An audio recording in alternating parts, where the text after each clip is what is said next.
दोस्तों मैंने आपका स्टडी मटेरियल ओपन कर लिया है। ओवरहेड्स एब्जॉर्प्शन कॉस्टिंग मेथड, ये बाद में करेंगे। पहले आपसे कुछ बात कर लेता हूँ, अपनी पर्सनल बातें हैं और किसी के साथ शेयर मत करना।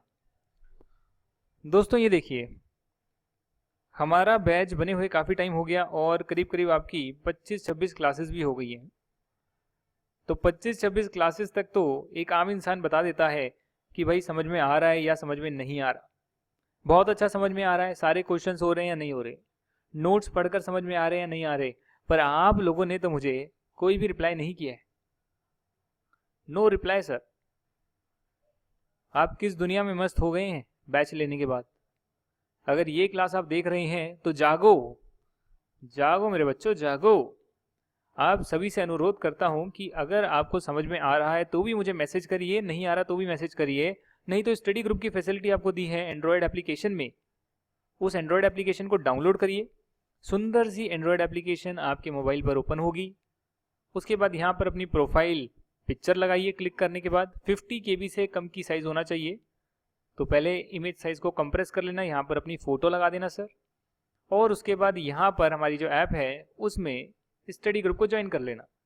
पर स्टडी ग्रुप को ज्वाइन करने के लिए पहले आपको अपनी अकाउंट सेटिंग से वहाँ पर ग्रुप को सेलेक्ट करना पड़ेगा, आप कौन से कोर्स में एनरोल्ड हैं। CA इंटरमीडिएट सेलेक्ट करेंगे तो उसके स्टडी ग्रुप्स ओपन हो जाएंगे और वहाँ पर आप मुझसे बात भी कर सकते हैं, दूसरे बच्चों से इंटरेक्ट भी कर सकते हैं, अपने नोट्स वगैरह शेयर भी कर सकते हैं, बाकी क्लासेस कहाँ से ले रहे हैं उसकी बातें भी कर सकते हैं, कुछ भी कर सकते हैं सर। आप लोग की चैटिंग का ग्रुप है। मैं सिर्फ CA इंटर वाले ग्रुप में रहता हूँ क्योंकि इंटरमीडिएट की ज़्यादा क्लासेस चल रही हैं, बाकी किसी ग्रुप में नहीं रहता। तो आप ये ग्रुप ज़रूर ज्वाइन करिएगा और इसी ग्रुप में मुझे बताइएगा अपनी मोबाइल एप्लीकेशन से, लर्नजअप की मोबाइल एप्लीकेशन से, कि आपको क्या क्या समझ में आ रहा है या क्या समझ नहीं आ रहा। क्वेश्चन बुक के हो रहे हैं या नहीं हो रहे, क्योंकि हम तो सारे स्टडी मटेरियल के क्वेश्चन कर रहे हैं भाई, इंडिया में पहली बार।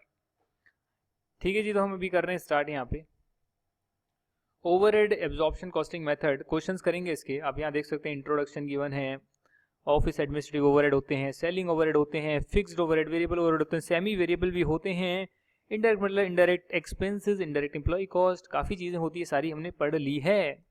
अच्छा सर, सेमी वेरिएबल वेरिएबल को अलग कैसे करते हैं वो भी आपको इंट्रोडक्शन वाली क्लास में करवाया था। आगे देखते हैं, यहाँ पर देखा है कॉस्ट एलोकेशन होती है। अच्छा, अपोर्शनमेंट, ओ माय गॉड, री अपोर्शनमेंट होती है, एब्जॉर्प्शन होती है, हमें तो पता ही नहीं था। अंडर ओवर एब्जॉर्प्शन भी हो सकती है। अच्छा, steps for the distribution of overheads, कैसे डिस्ट्रीब्यूट करेंगे सर? वैसे ही करेंगे जैसे करते हैं। रेंट है, लाइटिंग है, फायर प्रिकॉशन सर्विस है, एयर कंडीशनिंग है, फ्लोर एरिया के हिसाब से कर सकते हो। लाइटिंग में अगर आपको लाइट पॉइंट्स पता है उसके हिसाब से कर सकते हो। परक्यूसिट्स वगैरह हैं, नंबर ऑफ वर्कर के हिसाब से डिस्ट्रीब्यूट कर सकते हो, क्योंकि एडिशनल एक्सपेंसेस होते हैं। कुछ कंपनसेशन दे रहे हैं वर्कर्स को, डायरेक्ट वेजेस के हिसाब से आप कर सकते हैं, किया भी था हमने एक क्वेश्चन में। बाकी जनरल ओवरहेड्स हैं उसे किसी भी एक पर्टिकुलर, किसी भी एक अच्छे बेसिस पर बांट सकते हैं। अच्छा, अगर आपका डेप्रिसिएशन दे रखा है पूरा फैक्ट्री में जितनी मशीन है उसका डेप्रिसिएशन आपके पास आया हुआ है, क्योंकि इंडिविजुअल कैलकुलेशन शायद नहीं करी होगी उन्होंने, टोटल दिया होगा डेप्रिसिएशन, तो जितनी जितनी मशीन है उसकी जो कैपिटल वैल्यूज हैं उस रेशियो में डिस्ट्रीब्यूट कर दीजिए। सिमिलरली रिपेयर एंड मेंटेनेंस का खर्चा, तो ये सब चीज़ें हैं। लाइटिंग एक्सपेंस है, नंबर ऑफ लाइट पॉइंट्स में डिस्ट्रीब्यूट कर दीजिए। जो भी क्वेश्चन में गिवन है अल्टीमेटली उसमें से जो आपको रीजनेबल रेशियो लग रहा है डिस्ट्रीब्यूट करने के लिए वो आप कराइए। ऐसा कोई हार्ड एंड फास्ट रूल नहीं है। री अपॉर्शनमेंट करते हैं जब सर्विस डिपार्टमेंट की कॉस्ट को हम प्रोडक्शन डिपार्टमेंट में डाल देते हैं, क्योंकि अल्टीमेटली तो प्रोडक्शन डिपार्टमेंट में हमारा प्रोडक्ट जाएगा बनने के लिए। देखिए यहाँ पर आपको मेथड्स गिवन है री अपॉर्शनमेंट के, जो सारे मेथड्स हम कर चुके हैं। पहला मेथड है डायरेक्ट रीडिस्ट्रीब्यूशन मेथड, फिर है step method, non reciprocal method, फिर है रेसिप्रोकल सर्विस मेथड, जिसके 3 सब मेथड्स हैं। एक एक अगर आपका देखा जाए यहाँ पे तो इलस्ट्रेशन गिवन है, और जो इलस्ट्रेशन पर मैंने टिक नहीं लगाया है अपनी हार्ड कॉपी में वो सारी इलस्ट्रेशन हमें करनी है, अभी मुझे आपको करवानी है। तो ये पेज नंबर आपका 14 पर है, ओपन कर लेता हूँ जी। ओपन कर लिया जी, पेज नंबर 14, इसकी इलस्ट्रेशन नंबर 1 है, इसे करेंगे। आइए पढ़ते हैं क्या लिखा हुआ है। एक्सएल लिमिटेड, यहाँ पर लिखा हुआ है नीचे, XL limited has 3 production departments and 4 service departments. The expenses for these departments as per primary distribution summary are as follows. हम भी देखते हैं जरा क्या दे रखा है। प्रोडक्शन डिपार्टमेंट है ABC, इसमें कुछ अपोर्शन किया होगा तो यहाँ पर कॉस्ट आ रही है, टोटल है 80 लाख रुपीज। और आपके बाकी सर्विस डिपार्टमेंट्स हैं, जो 2 कॉलम्स हैं, इसका मतलब है कि यहाँ पर ये 1 2 3 4 4 ही हैं क्या? अच्छा, 4 ही सर्विस डिपार्टमेंट हैं। इनकी भी जो इनमें कॉस्ट डाली है, हमने अपोर्शन करी है फैक्ट्री ओवरहेड की कॉस्ट, स्टोर डिपार्टमेंट में, टाइम कीपिंग अकाउंट्स डिपार्टमेंट में, पावर डिपार्टमेंट में, कैंटीन डिपार्टमेंट में, सब में डाली है, टोटल 9,60,000 है। The following information is also available in respect of the production departments, department 1 यानी department A, department B, department C. Horse power of machine दे रखी है कि भाई डिपार्टमेंट ए में इतनी हॉर्स पावर की मशीनें हैं, डिपार्टमेंट बी में इतनी हॉर्स पावर वाली टोटल मशीनें हैं, इतनी हॉर्स पावर वाली मतलब सारी मशीनों का हॉर्स पावर टोटल कर इतना है। Number of worker department A में इतने हैं, डिपार्टमेंट बी में इतने हैं, डिपार्टमेंट सी में इतने हैं। वैल्यू ऑफ स्टोर्स रिक्विजिशन इतनी इतनी इतनी है।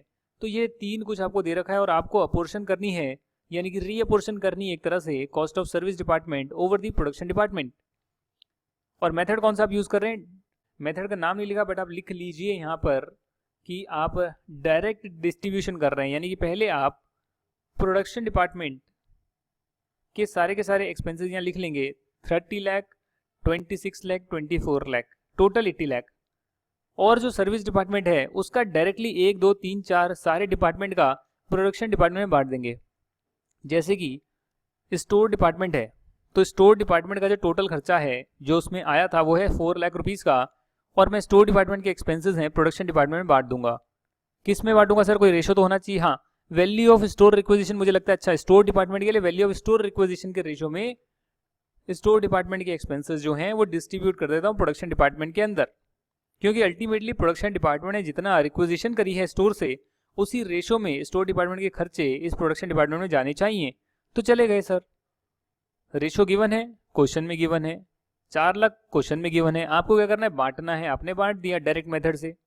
वैसे क्वेश्चन डायरेक्ट मेथड का कभी नहीं आएगा, हमेशा इनडायरेक्ट मेथड का आएगा, रीडिस्ट्रीब्यूशन वाले मेथड का आएगा, इक्वेशन वाले मेथड का आएगा। टाइम कीपिंग डिपार्टमेंट है तो वर्कर्स का टाइम कीप करता है, तो नंबर ऑफ वर्कर्स के रेशो में बांट देते हैं। तो 3 लाख रुपए के हैं खर्चे, इनको बांट दिया प्रोडक्शन डिपार्टमेंट में। पावर भी आपका एक डिपार्टमेंट है, पावर हाउस है, तो उसको हॉर्स पावर ऑफ मशीन में उसके एक्सपेंसेस को, उसके ओवरहेड्स को यहाँ पर बांट देते हैं। और जो कैंटीन है उसे में तो नंबर ऑफ वर्कर्स ही जाते होंगे, तो जिसमें ज़्यादा वर्कर्स हैं उसमें ज़्यादा खर्चा बांट देंगे, जिसमें कम वर्कर्स हैं उसमें कम खर्चा बांट देंगे। नंबर ऑफ वर्कर्स के रेशो में जो मुझे अच्छा लग रहा था मेथड, उस बेसिस पर मैंने बांट दिया। डायरेक्ट मेथड में कोई ऐसा हिसाब नहीं होता कि एक स्टोर डिपार्टमेंट दूसरे सर्विस डिपार्टमेंट को भी सर्विस दे रहा है, टाइम कीपिंग स्टोर वाले को भी दे रहा है, कैंटीन, पावर और जो टाइम कीपिंग है और जो स्टोर डिपार्टमेंट है उसको भी सर्विस दे रहा है, ऐसा नहीं है। डायरेक्ट वाला कहता है मेथड वो बिल्कुल ही सीधा मेथड है कि प्रोडक्शन डिपार्टमेंट के कुछ ओवरहेड्स आ गए, कुछ हैं सर्विस डिपार्टमेंट के, तो सर्विस डिपार्टमेंट वाले हम एक सर्टेन रेशो में प्रोडक्शन डिपार्टमेंट में बांट देंगे, 1 2 3 करके, किसी भी फॉर्मेट में। मतलब कोई ये नहीं है कि पहले मैं स्टोर का बांटूंगा फिर टाइम कीपिंग का, किसी भी ऑर्डर में 1 2 3 कर प्रोडक्शन डिपार्टमेंट में हम बांट देंगे। बांट दिए, पहला मेथड आपका हो गया सर। दूसरा है step method, non reciprocal method. ये भी मैंने आपको कराया था। ये नॉन रेसिप्रोकल है, यानी कि एक सर्विस डिपार्टमेंट दूसरे को दे रहा है और दूसरा पहले को दे रहा है। इतनी कॉम्प्लिकेशन में नहीं जाएंगे। इसमें कहते हैं कि भैया जो सर्विस डिपार्टमेंट ज़्यादा नंबर ऑफ सर्विसेज प्रोवाइड कर रहा है उसके पहले बांट दो, सभी में बांट दो, और फिर बाद में उससे जो कम नंबर ऑफ सर्विस प्रोवाइड कर रहा है उसके बांट दो, और उसमें चलते रहो उस ऑर्डर में, टॉप से बॉटम तक चलते रहो, एक्सपेंसेस को बांटते रहो, पर बांटो सब में। समझ रहे हैं? अगर मैं सर्विस डिपार्टमेंट के खर्चे सिर्फ प्रोडक्शन डिपार्टमेंट में डालूंगा तो फिर तो ये डायरेक्ट मेथड ही हो जाएगा। ये डायरेक्ट से हटकर इसलिए है क्योंकि जो सर्विस डिपार्टमेंट के मैं एक्सपेंसेस डालता हूं वो मैं उस डिपार्टमेंट को छोड़ के बाकी सभी डिपार्टमेंट में, प्रोडक्शन हो या बाकी सर्विस डिपार्टमेंट हो, सभी में अपोर्शन कर देता हूं। पर इस मेथड को नॉन रेसिप्रोकल इसलिए बोलते हैं क्योंकि जिसने सबसे ज्यादा नंबर ऑफ सर्विसेज प्रोवाइड करी उसके एक्सपेंसेस मैंने जैसे ही बांट दिए, फिर वो सारा का सारा जो सर्विस डिपार्टमेंट है वो खत्म हो गया सर। फिर दूसरे नंबर ऑफ सर्विस डिपार्टमेंट वाले के मैं एक्सपेंसेस बांटूंगा। कैसे होता है वो देखते हैं। Suppose the expenses of 2 production department A and B and 2 service department X and Y are as under. X और वाई की जो अमाउंट है वो दे रखी है 2 लाख रुपए, 1.5 लाख रुपए, और ये आपके कौन से हैं, सर्विस डिपार्टमेंट है, और डिपार्टमेंट ए और बी आपके प्रोडक्शन डिपार्टमेंट है। यहाँ पर साथ में ये भी लिख दिया कि जो आपका प्रोडक्शन डिपार्टमेंट एक्स और वाई है उसमें एक्स डिपार्टमेंट है वो वाई को, ए को और बी को सर्विस प्रोवाइड करता है, और जो वाई डिपार्टमेंट है वो सिर्फ ए और बी को ही सर्विस प्रोवाइड करता है। इससे पता ये लग रहा है कि जो एक्स डिपार्टमेंट है वो ज्यादा नंबर ऑफ डिपार्टमेंट्स को सर्विस प्रोवाइड कर रहा है, ये अपनी ज्यादा नंबर ऑफ सर्विसेज दे रहा है। तो इसमें हम क्या करेंगे, पहले तो जो एक्स और वाई डिपार्टमेंट के ओवरहेड्स हैं जो क्वेश्चन में गिवन है 2 लाख और 1.5 लाख, वो तो हम लिख लेंगे, और जो ए और बी के ओवरहेड्स हैं वो भी हम लिख लेंगे। अब हमें एक्स और वाई के ओवरहेड्स को खत्म करना है। अब हमें एक्स और वाई के ओवरहेड्स को खत्म करना है, यानी कि रीअपोर्शन करना है ए और बी में, जिसके लिए हम मेथड यूज कर रहे हैं नॉन रेसिप्रोकल यानी कि स्टेप मेथड। तो एक्स जो डिपार्टमेंट है वो ज्यादा नंबर ऑफ डिपार्टमेंट्स को सर्विस प्रोवाइड करता है, वाई को भी, ए को, बी को भी, तो इसलिए मैं पहले एक्स के ओवरहेड्स को डिस्ट्रीब्यूट कर दूंगा। तो मैंने डिस्ट्रीब्यूट कर दिए सर, किस रेशो में, रेशो तो गिवन है ना क्वेश्चन में, उसी रेशो में डिस्ट्रीब्यूट मैंने कर दिए। यानी कि 2 लाख को मैंने 25% यहाँ डाल दिया, 40% यहाँ डाल दिया, 35% यहाँ डाल दिया, काम खत्म, तीनों में डाल दिया। उसके बाद जो डिपार्टमेंट वाई है उसका टोटल 1.5 लाख पहले था, 50,000 और आ गया, 2 लाख आ गया। अब मैं इसको डिस्ट्रीब्यूट कर दूंगा, बाकियों में यहाँ पे डिस्ट्रीब्यूट कर दिया। तो रेसिप्रोकल नहीं है, एक्स वाई को दे रहा है, वाई एक्स को दे रहा है। ऐसी चीज अगर नहीं है, क्वेश्चन में भी नहीं गिवन है कि एक्स डिपार्टमेंट वाई को सर्विस दे रहा है, वाई डिपार्टमेंट एक्स को सर्विस दे रहा है, ऐसा क्रॉस मल्टीप्लीकेशन नहीं है, तो उस केस में क्या करोगे आप, उस केस में आप ये वाला मेथड यूज कर सकते हो, जिसमें जो डिपार्टमेंट ज्यादा नंबर ऑफ डिपार्टमेंट को सर्विस दे रहा है उसको पहले डिस्ट्रीब्यूट कर दिया, और उसके बाद जो टोटल आ गया दूसरे सर्विस डिपार्टमेंट का उसे हमने बाकियों में डिस्ट्रीब्यूट कर दिया। जैसे कि यहाँ लिखा है 40% इसको देता है, तो 2 लाख का 40% यहाँ डाल दिया, 60% डिपार्टमेंट बी को देता है तो 60% यहाँ पर डाल दिया। ऐसे इनके तो ओवरहेड नील हो गए सर्विस डिपार्टमेंट के, और ए और बी के ओवरहेड्स यहाँ पर टोटल आ गए। दूसरा मेथड भी आपका हो गया। क्वेश्चन नंबर 3 हम ऑलरेडी कर चुके हैं, आपके जो एग्जाम्पल मैंने कराया था वो क्वेश्चन नंबर 3 का एग्जाम्पल था, तो ये भी आपका हो गया है। इक्वेशन बनाते हैं, इक्वेशन बनाकर कैलकुलेट करते हैं, डिट्टो यही है।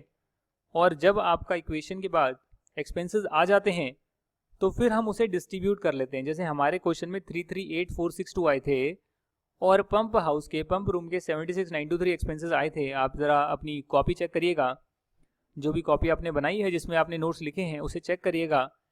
आप इन्हें डिस्ट्रीब्यूट कर देंगे ए और बी में, जिस भी रेशो में यूज़ करते हैं। तो ए और बी के जो हैं एक्सपेंसेस आ जाएंगे, ओवरहेड्स आ जाएंगे प्रोडक्शन डिपार्टमेंट के। ट्रायल एंड एरर मेथड है, उसमें भी वही सिंपल सी चीज़ है, सेम चीज़ है, फिर भी मैं आपको यहाँ पर करवा देता हूँ। अपने क्वेश्चन में मैंने पुराने वाले क्वेश्चन का ही एग्जाम्पल लेकर आपको ट्रायल एंड एरर समझा दिया था, यहाँ पर क्वेश्चन थोड़ा सा मॉडिफाई किया हुआ है, आओ पढ़ लेते हैं। क्वेश्चन कहता है Sams limited, a manufacturing company having 3 production departments A, B and C and 2 service department X and Y. अच्छा, the following is the budget for December 2020. कुछ भी ईयर लिखा हुआ है, 2023 कर लेते हैं, 2020। हमने चेंज कर लिया यार सर, पहले X करा हुआ है इन्होंने, 20X3, जबकि 20 कुछ और करना चाहिए था। तो A है, B है, C है, X है, Y है, और उसमें डायरेक्ट मटेरियल है, कुछ दे रखा है क्वेश्चन में, डायरेक्ट वेजेस हैं, अच्छा डायरेक्ट एक्सपेंसेस हैं, ये दो दे रखे हैं, कुछ फैक्ट्री रेंट है, पावर है, डेप्रिसिएशन है, अदर ओवरहेड्स हैं। ओ माय गॉड, इतनी सारी चीजें, और एक डिपार्टमेंट की कितनी कितनी लगी मालूम नहीं। तो यानी कि कोई सुटेबल रेशो में हम इन डिपार्टमेंट में डाल ही देंगे। उसके लिए कुछ एडिशनल इन्फॉर्मेशन गिवन है, जैसे कि एरिया गिवन है स्क्वायर फीट में, कैपिटल वैल्यूज गिवन है, मशीन आवर्स गिवन है, हॉर्स पावर गिवन है। ओके सर, हम तो इसमें माहिर हैं। और उसके बाद आपको ये बताया हुआ है कि जो सर्विस डिपार्टमेंट एक्स है और वाई है वो कितने कितने प्रपोर्शन में दूसरे डिपार्टमेंट्स को सर्विस प्रोवाइड करते हैं। एक्स जो है वो ए बी सी और वाई को सर्विस प्रोवाइड करता है, और डिपार्टमेंट वाई जो है वो ए बी और एक्स को करता है, सी को नहीं करता। अच्छा, ट्रिकी। आपको बतानी है कि statement showing distribution of overheads to various departments, 8 number का क्वेश्चन है, सी इंटरमीडिएट के एग्जामिनेशन में आया है। करिए sir.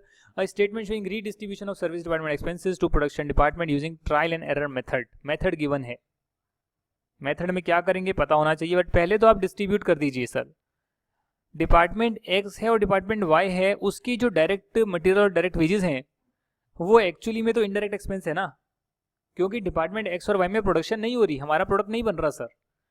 X and Y are service department, और उनका जो डायरेक्ट मटेरियल, उनका डायरेक्ट वेजेस है वो एक्चुअली में कंपनी के लिए वो इनडायरेक्ट ही है, फैक्ट्री के लिए वो इनडायरेक्ट एक्सपेंस ही है। तो ठीक है सर, एक्स और वाई का इतना एक्सपेंस तो है ही। दूसरा जो हमें डिस्ट्रीब्यूट करना है वो हम डिस्ट्रीब्यूट करेंगे ओवरहेड्स। तो ये भी ओवरहेड्स है sir, direct material direct wages भी ओवरहेड्स है। किसके लिए? सर्विस डिपार्टमेंट के डायरेक्ट मटेरियल डायरेक्ट वेजेस हमारे लिए ओवरहेड्स हैं, प्रोडक्शन डिपार्टमेंट के लिए ओवरहेड्स हैं, एक तरह से फैक्ट्री के लिए ओवरहेड्स हैं। बाकी फैक्ट्री रेंट जो है 4 लाख रुपए का, उसको एरिया के हिसाब से आप डाल दीजिए सर। अब ये बच्चा करता है, देखिए ये बच्चा जानता है कि एरिया के हिसाब से कैसे बांटना है। एरिया क्वेश्चन में गिवन है, ये देखिए सर कितने कितने स्क्वायर फीट है। इससे रेशो कैसे निकालते हैं, इस टू लगा दो।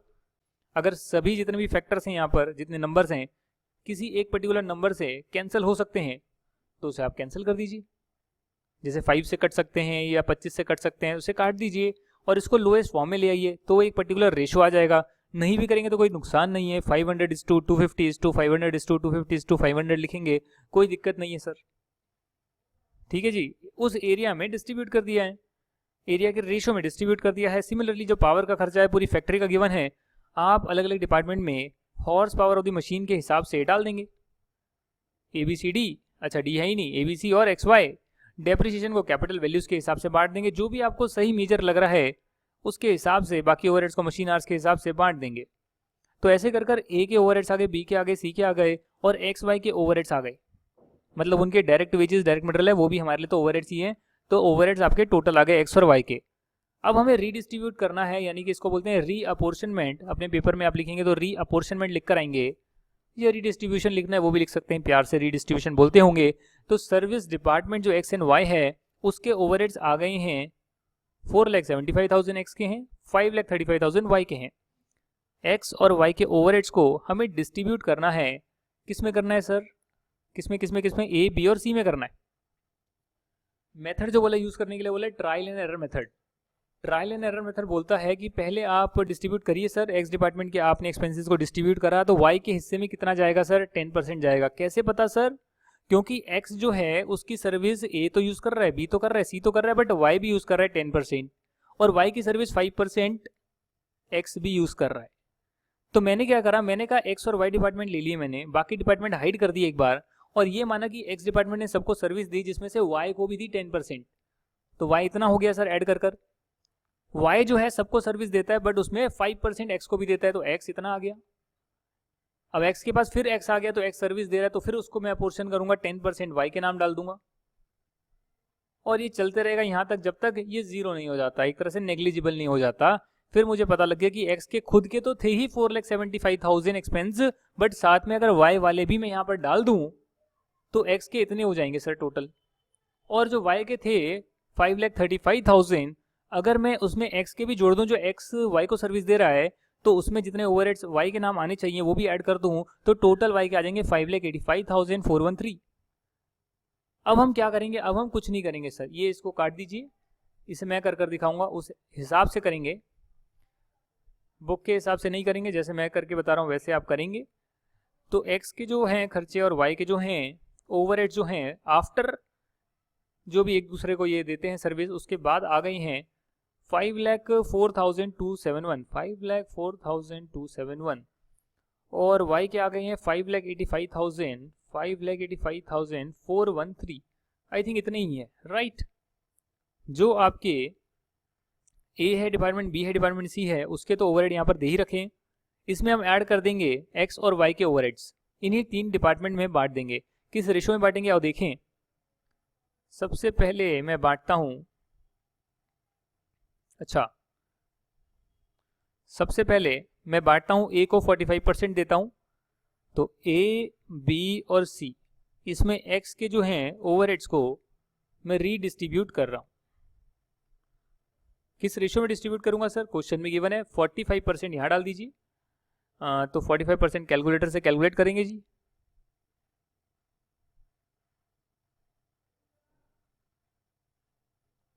कैलकुलेटर से कैलकुलेट करेंगे, आपके पास भी कैलकुलेटर तो होगा ना, आप मेरी तरह तो नहीं है ना जो बिना कैलकुलेटर के एग्जाम में चले जाते हैं और उसके बाद फिर अपना दिमाग लगा कर क्वेश्चन कर आते हैं।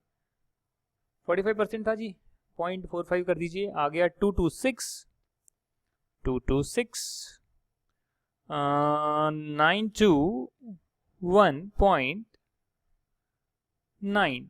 वैसे इसको 2 भी कर सकते हैं बट ठीक है, एक पॉइंट में लिख दो, ज़्यादा फर्क नहीं पड़ेगा। 45% ही किया है मैंने।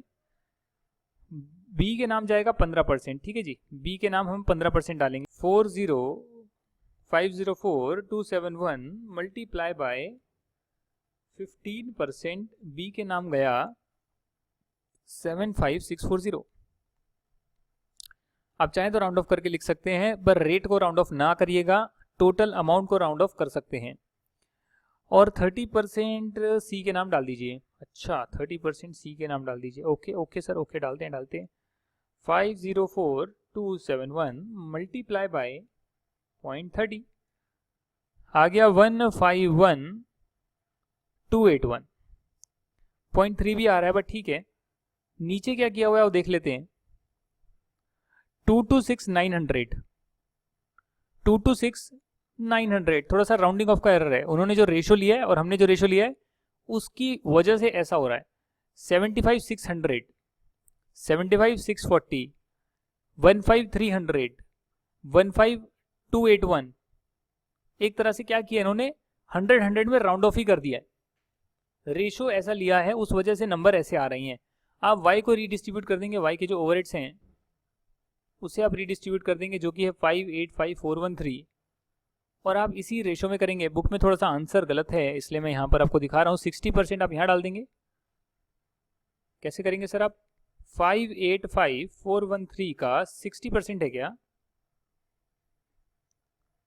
351247, और बैलेंस जो है कितना परसेंट है सर? 35% बी। ओके, 35% जो है बी के नाम डालेंगे। 585413 मल्टीप्लाई बाय 35% है सर। सही लिया ना मैंने? 35% है, बिल्कुल सही लिया है जी। आया है 204894, है ना? 204894 ऐसे ही कुछ अटपटा नंबर आया है। यहाँ देखेंगे तो इन्होंने फिर वही राउंड ऑफ कर दिया। एंड में 300 जो रुपीज़ हैं, 351247 को तो 300 कर दिया, और 204894 को 900 कर दिया। तो राउंड ऑफ कर इन्होंने ऐसे कर दिया है, विच इज़ गुड। आप कर सकते हैं, बट नहीं करना चाहिए। जैसा कि मैंने किया वैसे ही कर देना, तो कोई दिक्कत नहीं होगी। अब ये जो आपका इलस्ट्रेशन नंबर 5 है, ये आपका सेम ही दे रखा है क्या? 1 लाख, 2 लाख, 4 लाख, 2 लाख, 1 लाख, सेम ही क्वेश्चन दे रखा है sir. 4 lakh, 1.5 lakh, 1 lakh, 9 lakh. Okay, 4 lakh, 2.5 lakh, 1 lakh, 9 lakh, 4, 2.5, 1, 9, same ही क्वेश्चन है सर। एरिया, स्क्वायर फीट वही दे रखा है, सेम चीज़ वही। सर्विस डिपार्टमेंट यहाँ भी सेम चीज़ दे रखी है। इसमें आपको फिर डिस्ट्रीब्यूट करना है, जैसे पहले क्वेश्चन में किया था वैसे ही करिएगा। फिर आपको रीडिस्ट्रीब्यूट करना है, ठीक है सर। और machine our rates of the production department निकालनी है। तो ये तो बहुत सिंपल है, ऊपर वाला क्वेश्चन जैसे किया था वैसे ही करना है। बस यहाँ पर जो रीडिस्ट्रीब्यूशन का तरीका है वो कुछ चेंज हो गया है। वो हो गया है repeated distribution method. Repeated distribution method कहता है कि भाई एक काम करो, जो ए के हैं, जो बी के हैं, जो सी के ओवरहेड्स हैं, और एक्स और वाई के हैं, सभी एक साथ लिख लीजिए। सिर्फ एक्स वाई के मत लिखिए, सभी के लिख लीजिए। और उसके बाद क्या करिए, आप एक्स को डिस्ट्रीब्यूट कर दीजिए बाकी सभी में। जो जो इसकी सर्विस ले रहे हैं उसमें आप डिस्ट्रीब्यूट कर दीजिए, तो एक्स 0 हो जाएगा। अब आपके पास जो y है पहले से इतना था, थोड़ा सा और आ गया, उसको आप डिस्ट्रीब्यूट कर दीजिए जो जो इसकी सर्विस ले रहे हैं उसमें, तो y 0 हो जाएगा, बट x में कुछ आ जाएगा। फिर इसको आप डिस्ट्रीब्यूट कर दीजिए सभी में जो x की सर्विस ले रहे हैं, बट y थोड़ा सा आ जाएगा। फिर y को डिस्ट्रीब्यूट कर दीजिए सभी में जो इसकी सर्विस ले रहे हैं, तो y 0 हो जाएगा, बट x थोड़ा सा आ जाएगा। फिर x को फिर डिस्ट्रीब्यूट कर दीजिए जो इसकी सर्विस ले रहे हैं, फिर 15y आ जाएगा। फिर y को डिस्ट्रीब्यूट कर दीजिए जो इसकी सर्विस ले रहे हैं। अब x कुछ नहीं आएगा क्योंकि नॉमिनल आएगा 0 पॉइंट समथिंग। इसी तरीके से ए बी सी में सारे खर्चे यहाँ पर आ गए हैं। अब आपको मशीन आवर रेट निकालनी है, तो यहाँ पर आपको गिवन ही है। मशीन आवर्स भी आपको क्वेश्चन में गिवन है। डिवाइड कर दिया टोटल ओवरहेड्स डिपार्टमेंट ए के डिवाइडेड बाय मशीन आवर्स, जितनी मशीन चलती है डिपार्टमेंट ए में, तो इसकी मशीन आवर रेट आ गई। इस डिपार्टमेंट की मशीन आवर रेट आ गई, इस डिपार्टमेंट की मशीन आवर रेट आ गई। तो इस मशीन आवर रेट का पर्पस ये है कि जब भी कोई प्रोडक्ट डिपार्टमेंट ए को यूज करेगा तो उसको पता है कि भाई मैं मटेरियल और लेबर तो लगा ही रहा हूँ, पर साथ में 1 घंटे मशीन चलती है तो करीब करीब इतने के ओवरहेड मेरे और लग जाते हैं। डिपार्टमेंट बी में जाऊंगा तो ऐसा नहीं है, वहां पर ओवरहेड सिर्फ 325 रुपए के करीब लगते हैं। डिपार्टमेंट सी में तो ओवरहेड और कम लगते हैं, तो बेटर है डिपार्टमेंट सी में ज़्यादा यूज़ करो, डिपार्टमेंट ए बी में थोड़ा कम यूज़ करो। अच्छा, ऐसे निकालते हैं क्या overhead rate? Total overhead bye budgeted direct material cost. Overhead rate निकालने के कई तरीके हैं, बट हर मेथड की वीकनेस है, इसीलिए हम मशीन आवर रेट या लेबर आवर रेट निकालते हैं। इन्होंने समझाया है कि एक काम करते हैं, हम सारे ओवरहेड को ऐड कर लेते हैं, एक पर्टिकुलर डिपार्टमेंट के ओवरहेड को ऐड कर लेते हैं और बताते हैं कि भैया इस पर्टिकुलर डिपार्टमेंट में सभी प्रोडक्ट के डायरेक्ट मटेरियल इतने खर्चे होते हैं, तो हम देखेंगे कि डायरेक्ट मटेरियल का कितना ओवरहेड लग रहा है, ताकि अगली बार जो प्रोडक्ट आए वो जितना भी डायरेक्ट मटेरियल यूज करे हम बोले अच्छा ये तो मटेरियल है और इसका इतना परसेंटेज ओवरहेड लगेगा। यानी कि मशीन आवर रेट ना निकालकर हमने डायरेक्ट मटेरियल कॉस्ट का एक परसेंटेज निकाल दिया कि भैया इतने मटेरियल पर इतना परसेंट ओवरहेड होता है। दूसरा कहते हैं नहीं नहीं, एक काम करते हैं प्राइम कॉस्ट का एक परसेंटेज निकाल कर देख लेते हैं कि अगर इतने ओवरहेड हो रहे हैं और इतनी प्राइम कॉस्ट है तो प्राइम कॉस्ट का कितना परसेंट ओवरहेड होता है। नेक्स्ट टाइम जब भी मैं प्रोडक्शन करने आऊंगा, प्रोडक्ट ए में जितनी मेरी प्राइम कॉस्ट बन रही है उसका एक सर्टेन परसेंटेज ऐड कर दूंगा ओवरहेड के नाम का। तो मशीन आवर रेट बेस्ट है, बाकी सारी बेकार है। ठीक है जी, यहां पर क्या किया हुआ है, एग्जाम्पल आपको समझाया हुआ है। अगर क्वेश्चन में गिवन है कि भाई प्राइम कॉस्ट का 150% फैक्ट्री ओवरहेड होते हैं तो आपको पता होना चाहिए ठीक है भाई, ये थोड़े नलायक डिपार्टमेंट के बंदे हैं जिन्होंने प्राइम कॉस्ट का परसेंटेज में ओवरहेड निकाला हुआ है, हालांकि उन्हें मशीन आवर या लेबर आवर में निकालना चाहिए था। तो direct material, direct labour, factory overhead, the percentage of factory overhead to direct material is 45%। कैसे निकाला सर, 90,000 के ओवरहेड्स हैं, मटेरियल का कितना परसेंट होगा देख लेते हैं एक बार। अच्छा 45% के करीब लग रहा है। प्राइम कॉस्ट का कितना परसेंट होगा sir, material plus labour add कर दीजिए, 90,000 है डिवाइडेड बाय 2 लाख 3 लाख, तो 3 लाख का जो है 30% के करीब आ रहा है, यानी कि प्राइम कॉस्ट का 30% फैक्ट्री ओवरहेड लगते हैं। If on a job material is 10,000, direct labour is 7,000, तो मुझे पता है कि पहले के रेशो के हिसाब से जो मटेरियल वाला है उसमें अगर 17,000 रुपए के लग रहे हैं सामान तो वो तो लगेगा ही, साथ में जो मटेरियल मेरा लगा है उसका 45% और ऐड कर दूंगा ओवरहेड के नाम का, अगर मैंने मटेरियल का परसेंटेज में ओवरहेड लिया हुआ है। अगर मैंने प्राइम कॉस्ट का सर्टेन परसेंटेज लिया हुआ है ओवरहेड नापने के लिए तो मैं 30% प्राइम कॉस्ट का ऐड कर दूंगा जो रेशो आया था, और ये मेरी एब्जॉर्प्शन के बाद इतनी मेरी कॉस्ट आ जाएगी। अलग अलग मेथड हैं, प्रॉस हैं, कॉन्स हैं, थ्योरेटिकल पार्ट है, प्रैक्टिकल नहीं है। Labour, direct labour cost per से, अच्छा डायरेक्ट लेबर का एक सर्टेन परसेंटेज ओवरहेड ले लिया, इसके भी डिसएडवांटेज है, तभी तो एंड में हम डायरेक्ट लेबर नहीं लेते, डायरेक्ट लेबर आवर्स लेते हैं, ये बेस्ट है सर। मशीन आवर रेट लेते हैं, ये बेस्ट है। कॉम्प्रेहेंसिव मशीन आवर का भी हमने क्वेश्चन किया था। ये मेथड गिवन है, मेथड आपको पता ही है सर, क्या मेथड है वो देख लेते हैं। कैलकुलेट टोटल ओवरहेड्स, एलोकेट करो, अपोर्शन करो, री अपोर्शन करो, एग्रीगेट करो, डिवाइड करो, ये सब तो आपको आता ही है। ओवरहेड की रेट निकालनी है, अच्छा नंबर ऑफ यूनिट्स पे निकाल लिया, अगर मैं इतने यूनिट्स बनाता हूं तो इतना ओवरहेड लगता है, तो पर यूनिट कितना लगेगा। मतलब ओवरहेड की एक रेट निकालने के कई तरीके हैं, मटेरियल के बेसिस पर निकाल लिया, लेबर के बेस पर, प्राइम कॉस्ट के बेस पर, नंबर ऑफ यूनिट के बेसिस पर कि एक यूनिट का इतना ओवरहेड लगता है, बट एक्चुअली में सब मेथड के जो हैं नेगेटिव्स हैं, इसीलिए हम लेबर आर रेट या मशीन आर रेट लेते हैं। बाकी क्वेश्चन में जो दिया हुआ है वो निकाल लेना सर, डिवाइड ही तो करना है। Types of overhead rate, normal rate, actual amount of overhead, actual base, budgeted है, predetermined rate, budgeted amount of overhead, budgeted base. क्या है ये, कुछ नहीं करना आपको हमेशा प्री डिटरमाइंड ओवरहेड रेट्स ही दी होती है, क्योंकि हमें स्टार्टिंग में एक्चुअल एक्सपेंसेस नहीं पता होते। अब पता होते हैं एक्चुअल एक्सपेंसेस, तो उसके बेसिस पर अगर आप ओवरहेड रेट निकालते हैं तो उसे हम एक्चुअल या नॉर्मल ओवरहेड रेट बोलते हैं। ब्लैंकेट रेट क्या होती है वो मैंने आपको करवाया था एग्जांपल में, कि अगर आप एक ही रेट निकालते हैं पूरी फैक्ट्री की तो उसे ब्लैंकेट रेट बोलते हैं, अलग अलग डिपार्टमेंट की निकालते हैं तो उसे डिपार्टमेंटल ओवरहेड रेट बोलते हैं। जो कि निकालना इसलिए जरूरी है क्योंकि अगर हम मल्टीपल प्रोडक्ट्स बना रहे हैं तो एक प्रोडक्ट उस डिपार्टमेंट में कितनी देर जाएगा वो देखेंगे हम, कि अगर वो कम देर गया तो उस पर कम ओवरहेड चार्ज करेंगे, ज्यादा देर गया उस डिपार्टमेंट में तो उस डिपार्टमेंट के ज्यादा ओवरहेड चार्ज करेंगे, इसलिए हम हर डिपार्टमेंट की ओवरहेड रेट्स निकालते हैं। अगर हम एक प्रोडक्ट भी बना रहे हैं तो भी डिपार्टमेंटल ओवरहेड रेट निकालने से हमें ये पता लगता है कि अगर फ्यूचर में हम कोई नया पर्टिकुलर प्रोडक्ट ऐड कर रहे हैं या करेंट प्रोडक्ट भी हमारा जो इन डिपार्टमेंट में जा रहा है, करेंट प्रोडक्ट भी हमारा इन डिपार्टमेंट्स में जा रहा है, तो कौन से डिपार्टमेंट में ज़्यादा टाइम लग रहा है, कौन से में कम लग रहा है, उस हिसाब से हम एनालिसिस कर सकते हैं। तो एनालिसिस पॉइंट ऑफ व्यू से जितना ब्रेक डाउन करोगे उतना बेटर रहेगा। आइए क्वेश्चन नंबर 7 देख लेते हैं। तो क्वेश्चन 7 8 अभी करवा रहा हूँ, क्वेश्चन 6 बहुत बड़ा है, स्टार्ट तो किया था करवाना बट फिर मुझे लगा कि काफ़ी बड़ा है तो नेक्स्ट क्लास में करवाना चाहिए। इन डेप्थ डिस्कशन करेंगे और उसका आंसर कर दिखाऊंगा आपको, सिर्फ स्टडी मटेरियल से नहीं समझाऊंगा बल्कि उसे पूरा का पूरा सॉल्व करके दिखाऊंगा। अभी हम इलस्ट्रेशन नंबर 7 देखते हैं। इलस्ट्रेशन नंबर 7 क्या कहती है, a machine costing ₹1 crore is expected to run for 10 years, यानी कि 10 लाख रुपए साल के आ रही हैं। अच्छा, at the end of the period its scrap value is likely to be 9 lakh rupees. Okay, यानी कि स्क्रैप वैल्यू ही 9 लाख रहेगी, यानी कि बैलेंस जो अमाउंट है उसे हम 10 साल में चार्ज कर सकते हैं। Repairs during the whole life of the machine are expected to be 18 lakh. कुछ रिपेयर्स होंगे and the machine is expected to run 4380 hours per year on the average. एक काम करते हैं, हम यहाँ पे लिख लेते हैं, एक मशीन है और वो मशीन जो है 1 करोड़ की है, एक खोखा, और उसकी जो लाइफ है वो है 10 ईयर्स, और जो इसकी स्क्रैप वैल्यू है वो है 9 लाख, यानी कि करीब करीब 91 लाख रुपीज़ नेट आएगी। और 10 साल में इसको अगर मैं डिवाइड कर दूं 10 से तो करीब करीब 9.1 लाख रुपीज़ का डेप्रिसिएशन आएगा।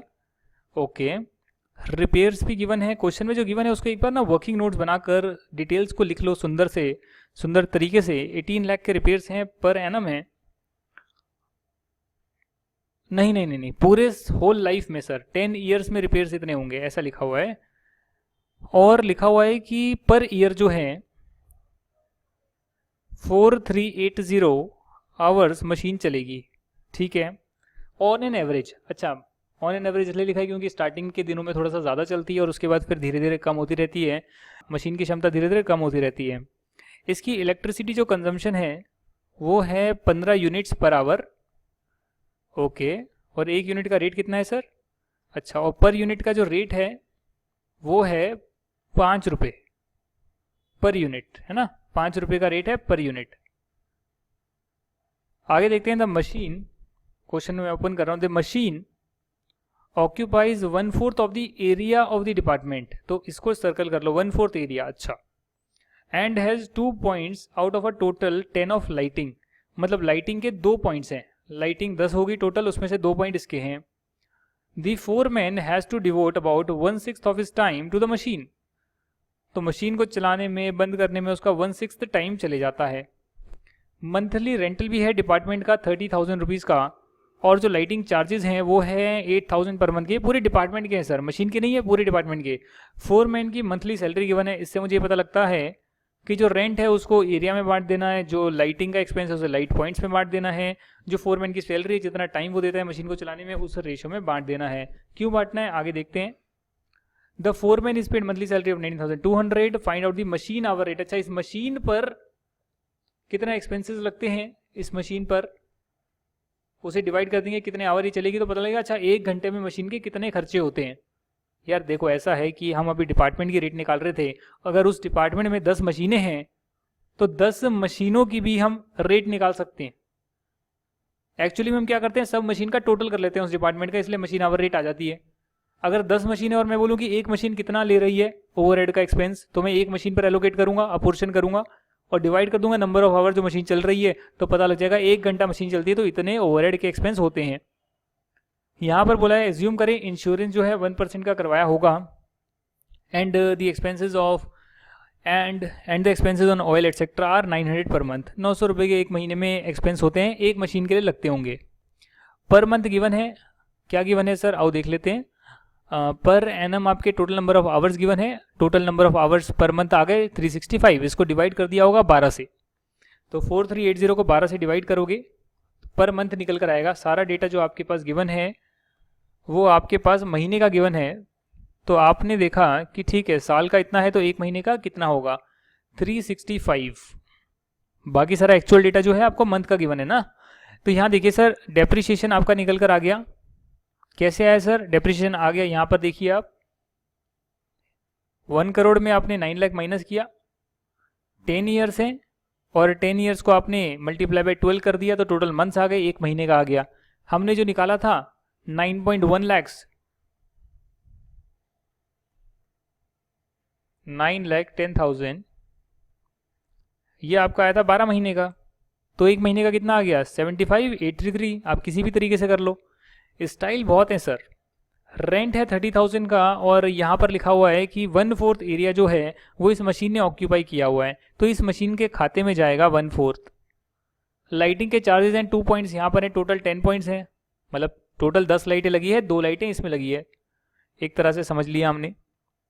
तो 8,000 2 लाइटें इसके लिए लगी है तो इसके हिसाब से हो गया 8,000 के टोटल एक्सपेंस, 2 लाइट पॉइंट के हिसाब से 1600 इसके खाते में 1 महीने के खर्चे चले गए। फोरमैन की सैलरी है 19,200, 16 टाइम ये इस मशीन को देता है तो इस मशीन के खाते में चले गए 3200। सन्ड्री एक्सपेंस और लगते हैं 900 रुपये महीने के, और इंश्योरेंस ये करवाता है 1% का, जो भी इसकी वैल्यू आ रही है पूरे साल की 9,10,000 की, उसका ये इंश्योरेंस करवा रहा है। देखिए यहाँ लिखा है इंश्योरेंस करवाता है 1% पर एनम का। तो इंश्योरेंस जो है वो आपका जितना भी इस साल की वैल्यू है, जैसे कि आपकी वैल्यू जो है 9,10,000 की वैल्यू है मशीन की इस पर्टिकुलर ईयर की, तो उसी हिसाब से मैंने 1% के इंश्योरेंस के एक्सपेंस निकाल लिए, 12 महीने के और 1 महीने का निकाल लिया, क्योंकि मैं अल्टीमेटली यही देखना चाहता हूँ कि भैया 1 महीने का कितना बनेगा। तो 1 महीने का मेरा इतना कॉस्ट तो बनेगा ही, साथ में रिपेयर्स की मेरी कॉस्ट बनेगी। कितनी बनेगी सर? इलेक्ट्रिसिटी की बनेगी। क्वेश्चन में लिखा हुआ है मैंने इलेक्ट्रिसिटी कितना है, इलेक्ट्रिसिटी है 15 यूनिट लेता है पर आवर, और 5 रुपये पर यूनिट चार्जेस लगते हैं, 75 रुपीज़ पर आवर के आ गए। सिमिलरली रिपेयर्स भी लगते हैं, तो रिपेयर्स कितने लगते हैं हमें मालूम नहीं सर, एक बार देख लेते हैं रिपेयर्स कितने लग रहे हैं। टोटल गिवन है क्या? टोटल रिपेयर्स गिवन है 18 लाख, 10 ईयर्स के गिवन है तो 1 साल के 1.8 लाख हो जाएगा। 1 साल का 1,80,000 हो गया, 1,80,000 हो गया 1 साल का। तो 1 घंटे का कितना होगा सर? 4380 जो है 4380 से डिवाइड कर देते हैं, 4380, 41 रुपीज़ आ गया करीब, 41.10। सिमिलरली ये जो एक्सपेंसेस हैं पर मंथ के, इसको नंबर ऑफ आवर्स जितना मशीन चलेगी उस महीने में उससे डिवाइड कर दीजिए। 4380 आवर्स चलेगी 1 साल में, तो 1 महीने में कितना चलेगी? 4380 डिवाइडेड बाई 12, 365 जो हमने निकाला था। उस हिसाब से आप देख लीजिए 89,791 के आपके एक्सपेंसेस आए हैं महीने के, तो 1 घंटे के कितने आ गए? 246। 1 घंटे के एक्सपेंसेस आ गए, वेरिएबल कॉस्ट है वो तो पर आवर में निकाली दी, तो 1 घंटा अगर मशीन चलेगी तो इतने ओवरहेड इनकर होंगे। ये आपने मशीन आवर रेट कैलकुलेट कर ली। वर्किंग नोट से जिसकी जरूरत नहीं है, क्वेश्चन नंबर 7 आपका हो गया। मिलते हैं नेक्स्ट क्लास में, तब तक के लिए आप थोड़ा सा पढ़कर आइएगा और एक्सरसाइज के क्वेश्चन ट्राई करिएगा। Thank you so much and bye bye.